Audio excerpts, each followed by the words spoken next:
കഴിഞ്ഞ തവണ CPM സ്വതന്ത്രൻ നിന്ന് മത്സരിച്ചു വിജയിച്ച സീറ്റിലാണ് കോൺഗ്രസ് മുൻ മണ്ഡലം പ്രസിഡന്റ് TM ഹനീഫ ഇത്തവണ LDF-ന് വേണ്ടി മത്സരിക്കുന്നത്.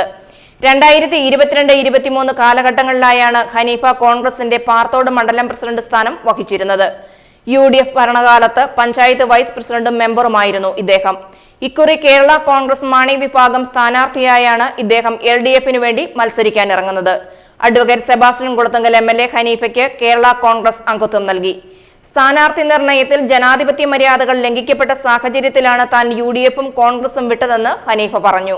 UDF-ന്റെ ഒരു സ്ഥാനാർത്ഥിയെ നിർണയിച്ചപ്പോഴത്തേന് അതിനകത്ത് ജനാധിപത്യമായ ഒരു മര്യാദകൾ ഒന്നുമില്ലാത്ത രീതിയിലൊരു വാർഡ് കമ്മിറ്റിയുടെ പൂർണ്ണമായ ഒരു അംഗീകാരങ്ങളോ അതൊന്നുമില്ലാത്ത രീതിയിൽ ഒരു സ്വയം പ്രഖ്യാപിച്ചുകൊണ്ടുള്ള ഒരു സ്ഥാനാർത്ഥി നിർണയം വന്നതിൽ അതൃപ്തികരമായ രീതിയിൽ എൻ്റെ പ്രവർത്തകർ പൊതുവികാരം അവർ മത്സരിക്കണം എന്ന് പറഞ്ഞുകൊണ്ടാണ് ഞാൻ മത്സരിക്കുന്നത്. ഈ തെരഞ്ഞെടുപ്പ് എങ്ങനെ കാണുന്നു വിജയസാധ്യതയും? വിജയസാധ്യത ഞാൻ 2015 മുതൽ 20 ഇവിടെ മെമ്പറായിട്ടും വൈസ് പ്രസിഡന്റായിട്ട് ഇരുന്നിട്ടാണ്.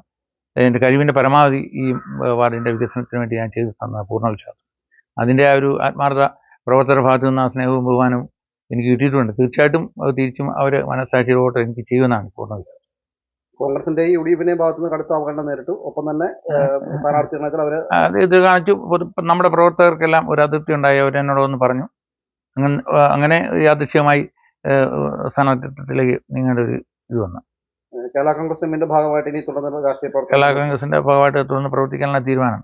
പോലീസ് അസോസിയേഷൻ സംസ്ഥാന ജനറൽ സെക്രട്ടറി, ഇടുക്കി ജില്ലാ police cooperative society president, retired police association സ്ഥാപക സംസ്ഥാന ജനറൽ സെക്രട്ടറി എന്നീ സ്ഥാനങ്ങളും ഹനീഫ വഹിച്ചിട്ടുണ്ട്. KSU-വിലൂടെയാണ് പൊതുപ്രവർത്തനം ആരംഭിച്ചത്. കോൺഗ്രസ് അനുകൂല പോസ്റ്റൽ സംഘടനയായ FMPTO-യുടെ മുൻ ഭാരവാഹിയും K കരുണാകരന്റെ പേഴ്സണൽ സ്റ്റാഫ് അംഗവുമായിരുന്നു. കോൺഗ്രസിലെ ജോസഫ് മാത്യു പാലക്കുടിയാണ് വാർഡിലെ UDF സ്ഥാനാർത്ഥി.